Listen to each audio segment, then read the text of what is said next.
I stared at the bank statement on the floor, the one with Frank's name at the top. Account balance, $4.2 million. My hands were shaking. I just dropped it. Dropped it the same way I dropped everything else in my life these past 3 years to help the people I loved, my son, my granddaughters, and Frank, especially Frank. Frank Patterson, the man I'd met in the hardware store parking lot 3 years ago, struggling to load lumber into his beat-up 1998 Ford pickup. The man who'd told me he did odd jobs to make ends meet. The man I'd been quietly helping ever since because I thought he needed it. The man who apparently had more money than I'd see in 10 lifetimes. I picked up the statement again. Maybe I'd read it wrong, but no, there it was. Morgan Stanley. Account holder, Franklin J. Patterson. Available balance, $4,247,893.67. $4 million.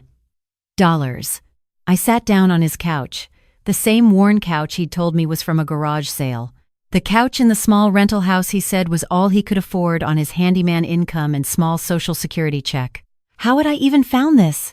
I wasn't snooping. I swear I wasn't. Frank had asked me to grab his insurance card from his desk drawer for his doctor's appointment tomorrow. I was trying to help. That's all I ever did. Help. And there it was, right on top. Not hidden. Just there, like it didn't matter. Like it wasn't the secret that had been sitting between us for 3 years. Let me back up. I need to explain how we got here. 3 years ago, I was 60 years old and lost. My husband Richard had died 5 years before that, and I was still figuring out how to be Margaret instead of Richard's wife. I kept working as a nurse at the community clinic because I needed something to do, someone to take care of. That's who I was, a caretaker. My son James was going through a rough patch. Divorced, 2 daughters to raise, working 2 jobs just to keep their heads above water. My granddaughters Emma and Sophie were 9 and 6 then, beautiful girls, smart, deserving of every opportunity. But opportunities cost money, and James didn't have any to spare. So I helped. Of course I did. That's what mothers do, what grandmothers do. I paid for school supplies, dance classes for Emma, soccer for Sophie. I covered the grocery bills more often than not. Richard's life insurance and my nursing salary made it possible. Tight, but possible. I wasn't looking for companionship. Wasn't looking for anything, really. But then there was Frank in that parking lot, trying to wrestle an 8-foot 2x4 into his truck bed, and it was sticking out at an angle, and he was sweating in the Houston heat. And I thought, this man needs help. Need a hand? I called out. He looked up. Gray hair, kind eyes, weathered face, probably mid-60s like me. He smiled, embarrassed. I thought I could handle it. Pride comes before the fall, right? Together, we got the lumber loaded. He thanked me, started to drive away, then stopped and rolled down his window. This is going to sound forward, he said, but there's a coffee shop next door. Could I buy you a cup to say thanks? That coffee turned into 2 hours of conversation. Frank Patterson, 66 years old, retired teacher who did handyman work to supplement his income. Never married, no kids, lived simply. Loved woodworking and old Western movies, and he made me laugh in a way I hadn't laughed in years. When we parted, he asked if he could call me. I said yes. Our relationship grew slowly. Frank said he wasn't a rich man, and that was fine with me. I didn't need rich. I'd had comfortable with Richard, and it hadn't prevented the heart attack that took him at 57. Money doesn't buy you anything that really matters. Frank took me to diners, not fancy restaurants. Cooked for me at his small house. We went to matinee movies because they were cheaper. He brought me wildflowers he said he'd picked from the side of the road. I thought it was sweet, humble, real. And I helped him. Of course I did. That's what you do when you care about someone. When his truck broke down 6 months into our relationship, I lent him $2,000 for repairs. He was embarrassed, but I insisted. We're a team now, I told him. He paid me back in installments over 6 months. $50 here, $100 there. I told him not to rush, but he insisted on repaying every penny.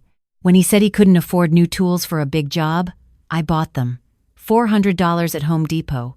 Consider it an investment in your business, I said. He tried to refuse, but I wouldn't let him. For my birthday, he made me a beautiful jewelry box. hand-carved, dovetail joints, perfect finish. "I can't afford to buy you diamonds," he said, "but I can make you something to keep them in if you ever get any." I cried. It was the most thoughtful gift I'd ever received.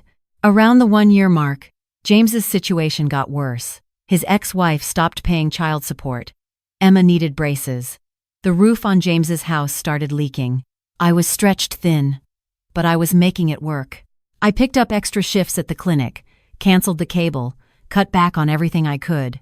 Frank noticed. "You look tired, Maggie," he said one evening. "Just busy," I said. I didn't want to burden him with my problems. He had his own struggles. But he persisted. "Talk to me." So I did.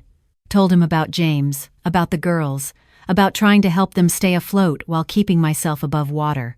"I wish I could help," Frank said quietly. "I really do. But I can barely keep myself going."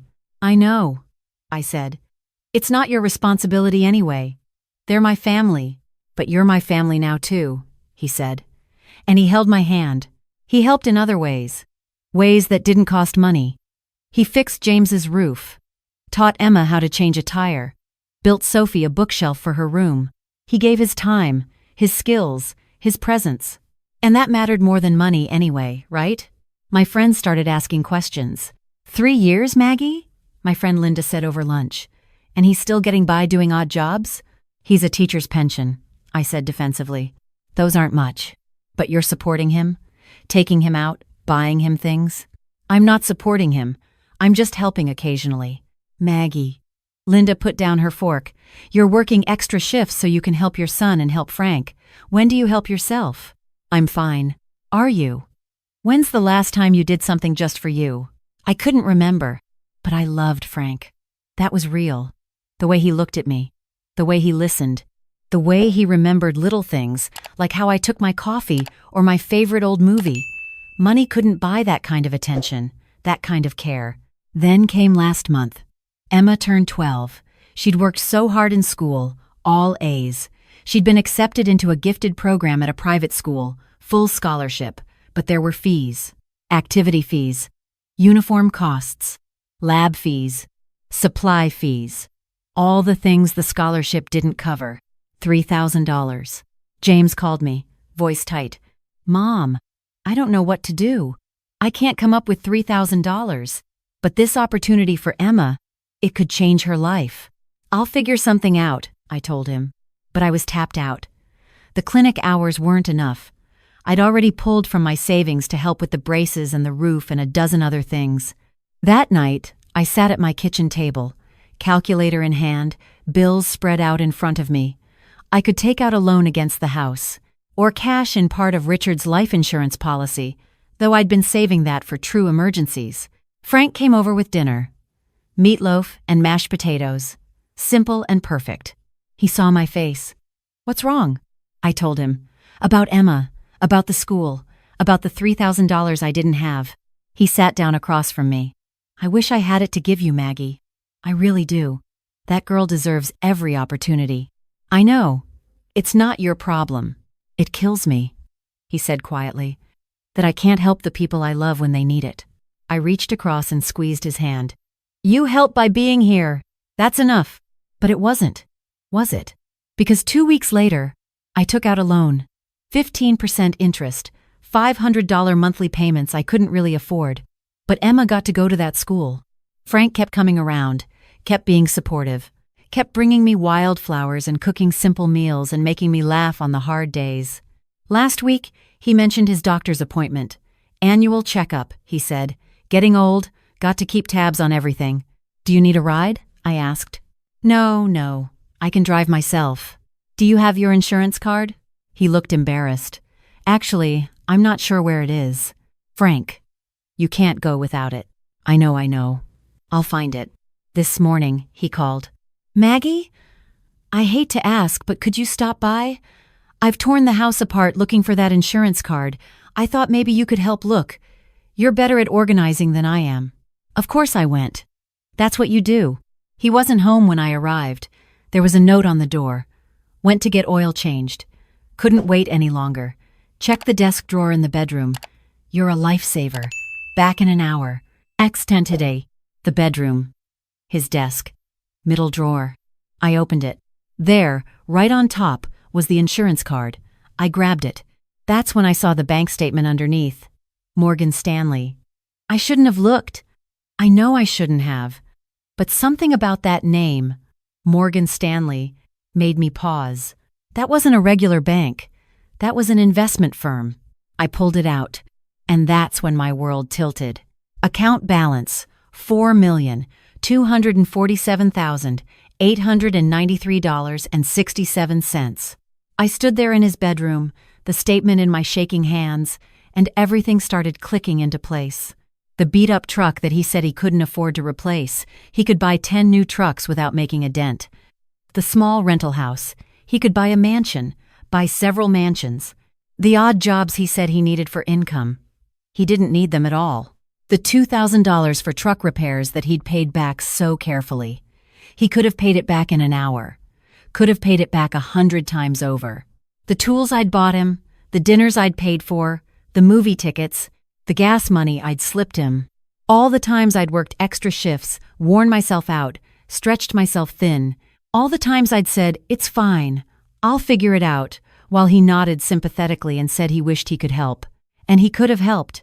He could have paid Emma's school fees without even noticing the money was gone. He could have fixed James's roof with contractors, instead of spending weekends doing it himself. He could have helped me when I was drowning. But he didn't. Why? I heard his truck pull into the driveway. I was still holding the statement when he walked in. "Maggie? Did you find?" He stopped. Saw what I was holding. His face went pale. $4 million. My voice sounded strange. Flat. "You have $4 million, Frank." He closed his eyes. "Open them. I can explain." "Can you?" I was surprised by the anger in my voice. I'm not an angry person, but it was rising up in me like a wave. For 3 years, Frank. 3 years I've been helping you, lending you money, buying you things, working myself to exhaustion because I thought you needed help. I never asked you to. But you let me. The statement crumpled in my fist. You let me believe you were struggling. You let me worry about you. You watched me take out a loan for my granddaughter's school when you could have helped with pocket change. It wasn't pocket change. It was her future, her opportunity, that had to come from her family. I am her family, and I'm your... What am I, Frank? What have I been to you? You're everything to me. He stepped forward. I stepped back. Don't you dare. You lied to me. I never lied. You let me believe something that wasn't true. That's the same thing, is it? His voice was quiet. Did I ever say I was poor? Did I ever ask you for money? You didn't have to ask. I cared about you. I thought you needed help. And I care about you. That's why I couldn't tell you. That makes no sense. Frank sat down on the edge of his bed. He looked older suddenly, tired. After my wife died. Your wife? You said you'd never been married. I lied about that. He looked up at me. I'm sorry. That was wrong. But I had reasons. I waited. I was married. 35 years. Her name was Patricia. She died 6 years ago. Cancer. I'm sorry, but after she died, I was lost. Alone. And I had money. A lot of money. Patricia's family was wealthy. We'd invested well. When she died, everything came to me. He rubbed his face. I tried dating about a year after she died. Met a woman at church. Nice woman. I thought we connected. I was honest with her. Told her about my finances. Within 3 months, she was suggesting cruises, talking about how we should buy a condo together, dropping hints about expensive jewelry. Every conversation came back to money. Not every woman. The second one was worse. Found out she'd been telling her friends I was her retirement plan. The third one kept talking about how her daughter needed help, her sister needed help, her nephew needed help. I wasn't a person to them. I was a bank account. I wanted to interrupt, but he kept going. So I decided to try something different. I'd read about it online, people testing whether they were loved for themselves. I rented a small house, bought an old truck, created a simple life, and I decided that the next woman I met, I'd let her think I was just a regular guy, retired teacher on a pension, making ends meet. And you met me, and I met you. He smiled sadly. And you were different, Maggie. You didn't care that I couldn't take you to expensive restaurants. You didn't hint about gifts or trips. You just liked being with me. You laughed at my jokes. You listened to my stories. You saw me, but you still lied. I didn't lie. I just didn't tell you everything. And every month that went by, every year, it got harder to tell you. Because what if I did, and you looked at me differently? What if suddenly all our conversations became about money? What if you started asking me to solve problems instead of just being with me? That's not fair. That's not who I am. I know that now. But by the time I really knew it, we'd been together for 2 years. And how do you tell someone something like that after 2 years? Oh, by the way, I have millions of dollars? You would have felt betrayed. Which is exactly how you feel right now. I couldn't argue with that. But watching you struggle, my anger was building again. Watching me work myself sick. Watching me take out a loan. You just watched. No. He stood up. No, I didn't just watch. I helped in every way I could without money. I fixed things. I built things. I gave my time. Time? I laughed bitterly. I needed money, Frank. Real help. Did you?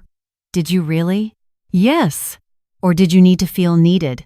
His voice was gentle but firm. Maggie, you're a caretaker. That's who you are. That's who you've been your whole life. Taking care of Richard. Taking care of your patients. Taking care of James. Taking care of me. What would you have done if I'd told you I had millions and didn't need anything from you? I opened my mouth. Closed it. I'm not saying I was right, he continued. Maybe I wasn't. But I loved you. I love you. And I wanted to be loved for myself, not for what I could provide. You understand that, don't you? You've spent your whole life being valued for what you could give. How did that feel? I sat down on the bed beside him. The anger was draining away, leaving something heavier behind. Confusion, hurt, and underneath it all, a terrible understanding. It felt lonely, I whispered, feeling like people only wanted me for what I could do for them. Yes. We sat in silence for a moment. But the loan, Frank. Emma's school. You could have. I did. I looked at him. What? He stood up, went to his desk, pulled out another paper, handed it to me. It was a donation receipt. Private donor, Emma's school, $5,000. Dated the day after I'd told him about Emma's acceptance. What is this? I called the school, set up a scholarship fund. Anonymous. They'll cover all of Emma's fees for the next 6 years, and other kids' fees too. But nobody knows it's me, especially not Emma or James. It's just a lucky scholarship. I stared at the receipt. And the roof on James's house? I did fix it myself, but I also paid the insurance company to cover it under their policy. James thinks insurance finally came through. Frank, and your loan? I bought it from the lender yesterday. You'll be getting paperwork that it's been forgiven. They'll tell you it was an error in the system or something. I couldn't speak. I never wanted you to struggle, Maggie. I never wanted you to hurt, but I also couldn't have you know it was me helping, because then everything changes. Then I'm not Frank, your partner. I'm Frank, your benefactor. And I didn't want that. I wanted us to be equals. We're not equals, I said quietly. You have $4 million. Money doesn't make us unequal. It's just money. It's not who we are. But you lied about your wife, about your past. I did, and I'm sorry. That was wrong. If you want to leave, I understand. But everything else, Maggie, everything else between us has been real. My feelings for you, my love, the way I see you, that's all real. I looked at the man I thought I knew, the man I'd been helping for 3 years, the man who'd been helping me back in ways I never knew. Why now? I asked. Why leave the statement where I could find it? He smiled sadly. Because I was tired of the secret, tired of pretending, and I thought if you found it by accident, it might be easier than me sitting you down and telling you. Cowardly, maybe. But I'm 66 years old and I've learned that sometimes the direct path isn't the easiest one. So you wanted me to find it. I wanted you to know. Finally, I stood up, walked to the window, looked out at his small yard with its vegetable garden that he'd planted himself. I need time, I said, to think about this. About us. I understand. I'm not saying it's over. I'm just saying I need time. Take all the time you need. I turned to face him. But Frank, no more secrets. If we're going to be together, really together, I need to know you. All of you. No more secrets, he agreed. I promise. I left with the insurance card I'd come to find. Left him standing in that small house that he didn't need to rent but chose to anyway. The next few days were hard. I went to work, came home, stared at the jewelry box he'd made me, and tried to figure out how I felt. Betrayed? Yes. He'd hidden something fundamental. Angry? Yes. He'd let me struggle when he could have helped. But also, understood? Maybe. Because I knew what it was like to be valued only for what you could provide. I'd felt that way with Richard sometimes, toward the end, when he was sick and I was his nurse instead of his wife. I'd felt that way with James, when our conversations became only about what he needed instead of how he was doing. I'd felt that way at work, when patients saw me as a pair of hands instead of a person. Frank wanted to be seen as a person. And honestly, I'd done the same thing to him that others had done to me. I'd seen him as someone who needed help instead of someone who could be my partner. A week later, I called him. "Can you come over?" I asked. Of course. He arrived 20 minutes later, looking nervous. I invited him in, made coffee. We sat at my kitchen table. "I've been thinking," I said. I figured. You were wrong. To lie about your wife, to hide something so big. I know. But I was wrong too. I assumed you needed taking care of. I didn't ask what you wanted. I just decided what you needed and gave it to you. He nodded slowly. I think. I paused, choosing my words carefully. I think we both need to learn how to be partners instead of caretakers. I'd like that. And I need you to promise me something. Anything. Don't hide things from me. Not to protect me. Not to test me. Not for any reason. If we're going to do this, we do it honestly. I promise. And Frank? If you help my family, I need to know about it. Not because I want to control your money, but because I need to be able to thank you, to appreciate it, to not feel like I'm drowning when I'm actually being held up. I can do that. I took a sip of coffee. So what do we do now? Well, he said, a smile starting to form. I was thinking maybe we could go out to dinner. A real dinner, not a diner. Are you asking me on a date, Frank Patterson? I'm asking you on a date, Margaret Sullivan. And I'm going to pay. And I'm going to enjoy it. And you're going to let me. Deal? I smiled. Deal. And maybe, he continued, you could take some time off work. Not quit. I know you love your job, but maybe cut back a little. Spend some time doing things you want to do instead of things you have to do. I'd like that. And maybe, he said, reaching across the table to take my hand, we could talk about the future, our future, together, as partners, with no secrets. I'd like that too. That was 6 months ago. Last week, Frank sold his rental house, bought a beautiful home with both our names on the deed, not a mansion, just a comfortable place with a big porch and a workshop in the back for his woodworking. I cut back to part-time at the clinic. Frank volunteers at the local school, teaching woodworking to kids who need something to do after school. We've set up a trust fund for Emma and Sophie's education. James knows about it now. We sat him down and explained everything. He was shocked, then grateful, then insistent that he didn't want charity. It's not charity, Frank told him. It's family. This is what family does. Emma starts at her gifted school in the fall. All fees covered, no loans required. Sophie wants to be a veterinarian. We're already planning for that future. And me? I'm learning to be Margaret again. Not Margaret who takes care of everyone. Just Margaret, who has coffee with friends. Who reads books for pleasure. Who goes on dates with Frank to nice restaurants and doesn't feel guilty about it. This morning, Frank was in his workshop, building a rocking chair. For future grandkids, he said with a wink. Might as well be prepared. I brought him lemonade. Kissed the top of his head. I love you, I said. I love you too, he replied. All of you. The caretaker and the woman underneath who deserves to be taken care of too. We take care of each other now, I corrected. We take care of each other, he agreed. And we do. Sometimes I cook dinner. Sometimes he does. Sometimes I pay for date night. Sometimes he does. Sometimes I need help. Sometimes he does. We're learning to balance it, to be equal partners despite unequal bank accounts. My friend Linda asked me last week if I was upset about the deception. I was, I told her, but then I realized something. He spent 3 years showing me who he was through his actions. The money didn't change any of that. He was still the man who built my jewelry box, who fixed my son's roof, who listened to my stories and made me laugh. The money was just information I didn't have. It didn't change who he was. It just changed what I thought I knew. And you're happy? I'm happy, I said. And I meant it. Because sometimes the best things in life aren't the ones you can see clearly from the beginning. Sometimes they're hidden, waiting to be discovered. And sometimes the discovery is just the beginning of something even better.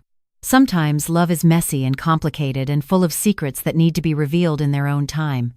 And sometimes, if you're lucky, the revealing brings you closer instead of tearing you apart. I'm lucky. At 63, after raising a family and losing a husband and working myself to the bone for everyone else, I'm finally learning to be lucky. To let someone else carry some of the weight. To be a partner instead of just a caretaker. And Frank? He's learning too. Learning to trust, learning to share. Learning that love doesn't have to be tested to be real. We're both still learning, but we're learning together. And that, I've discovered, is worth more than $4 million. Though I have to admit, the money doesn't hurt.